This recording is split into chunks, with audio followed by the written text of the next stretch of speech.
The bells ceased as they had begun, together. They were succeeded by a clanking noise, deep down below, as if some person were dragging a heavy chain over the casks in a wine merchant's cellar. Scrooge then remembered to have heard that ghosts in haunted houses were described as dragging chains. The cellar door flew open and with a booming sound, and then he heard the noise much louder on the floors below, then coming up the stairs, then coming straight toward his door. That's humbug still, I won't believe it. His color changed, though, when without a pause, it came through the heavy door and passed into the room before his eyes. Upon its coming in, the dying flame leapt up as though it cried, "I know him, Marley's ghost," and fell again. Same thing, very same, Marley. Usual way.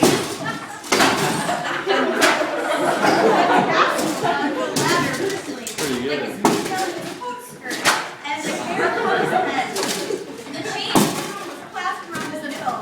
It was long and wound around him like a tail, and it was made out of cash boxes, keys, padlocks, letters, deeds, and heavy purses wrought in steel. His body was transparent, so that Scrooge, observing him and looking through his waistcoat, could see the two buttons on his coat behind. Oh, now, what do you want with me? Much. Who are you?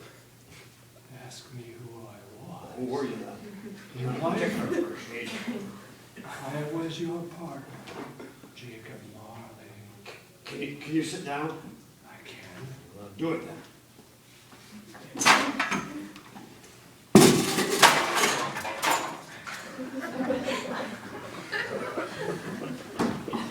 You don't believe in me. I don't. What evidence would you have of my reality beyond that of your senses? I don't know. Why do you doubt your senses? Because a little thing affects them. A slight disorder of the stomach makes them cheat. You may be an undigested bit of beef, a blotted mustard, a crumb of cheese, a fragment of an overdone potato. There's more gravy than a grave about you, whatever you are. See this toothpick?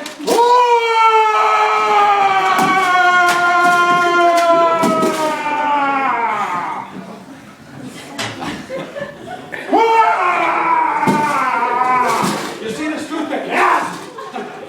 Man of the worldly mind, do you believe in me or not? I do. At this point, the spirit raised a fretful cry and shook its chains with such a dismal and appalling noise that Scrooge held on tight to his chair to save himself from falling in a swoon. But how much greater was his horror when the phantom, taking off the bandage around his head, as if it were too warm to wear indoors, its lower jaw dropped down upon its breast. Scrooge fell upon his knees and clasped his hands before his face. Dreadful apparition, why do you trouble me? Man of the worldly mind, do you believe in me or not? I do, I must. But why do spirits walk here? Why do they come to me? It is required of every man that the spirit within him should walk abroad among his fellow men and travel far and wide, and if that spirit goes not forth in life, it is condemned to do so after death. It is doomed to wander through the world, oh, woe is me, and witness what it cannot share, but might have shared on earth and turned to happiness. Well, you are fettered. Tell me why. I wear a chain I forged in life. I made it, link by link, yard by yard, girded it on of my own free will, and of my own free will I wore it. Is its having strange to you? Or would you know the full weight of the coil you bear yourself? It was full heavy long as this 7 Christmas Eves ago. You have labored on it since. It is a ponderous change. Jacob, oh, Jacob, I tell me more. Speak comfort to me, Jacob. I have none to give. Oh, it comes from other ministries and is a scourge conveyed by other ministers to other kinds of men. Nor can I tell you what I would. A very little more is permitted to me. I cannot rest. I cannot stay. I cannot linger anywhere. My spirit never roved beyond the narrow limits of our counting house. Mark me. I got it. And weary journeys lie before me. You must have been very slow about it, Jacob. Slow. 7 years dead and traveling all the time. All the time. No rest. So you travel fast. On the wings of the wind. I got over a great quantity of ground in 7 years.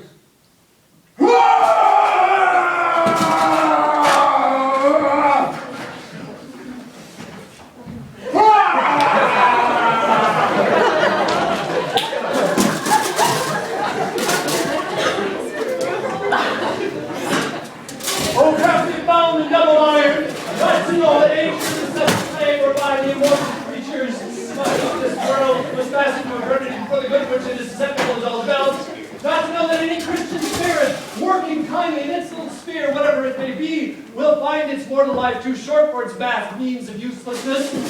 Not to know that no space of regret can make amends for one life opportunities misused. As such was I, oh such was I. Well, you were always a good man of business, Jacob. Mankind was my business. The common welfare was my business. Benevolence, mercy, forbearance were all my business. The dealings of my trade were but a drop of water in the comprehensive ocean of my business. This time of the rolling year I suffer most. Why did I walk through crowds of fellow beings with my eyes turned down? I never raised them to that blessed star which led the wise men to a poor abode. Were there no poor homes to which its light would have conducted me? Hear me. My time is nearly gone. Well, but don't be hard upon me. Don't be hard to pray. How it is I appear before you in a shape that you can see I may not know. I have sat invisible beside you many and many a day. That is no light part of my penance. I am here tonight to warn you that you have a chance and hope of escaping my fate, a chance and hope of my procuring remedies. You were always a good friend to me. Thank you. You will be haunted by 3 spirits. Is that the chance of hope you mentioned, Jacob? I think I'd rather not. Without their visits, you cannot hope to shun the path I tread. Expect the first tomorrow when the bell tolls. Couldn't I take them all at once and have it over, Jacob? Expect the second on the next night at the same hour, and the third upon the next night when the last stroke of 12 has ceased to vibrate. But to see me no more, and look that for your own sake, you'll remember what has passed between us. When it had said these words, the spectre took its wrapper from the table and bound it round its head as before. Scrooge knew this by the smart sound its teeth made when the jaws were brought together by the bandage. He ventured to raise his eyes again and found his supernatural visitor confronting him in an erect attitude with its chain wound over and about its arm. The apparition walked backward from him, and at every step it took, the window raised itself a little, so when the spectre reached it, it was wide open. It beckoned his horse to approach, which he did. When they were within 2 paces of each other, Marley's ghost held up his hand, warning him to come no nearer. Scrooge stopped. Not so much in obedience as in surprise and fear, for on the raising of the hand he became sensible of confused noises in the air. Confused noises. Confused noises. Come on. Incoherent sounds of lamentation and regret. Lamentation. Wailings, inexpressibly sorrowful and self-accusatory. After listening for a moment, he joined in the mournful dirge and floated in deep, dark light.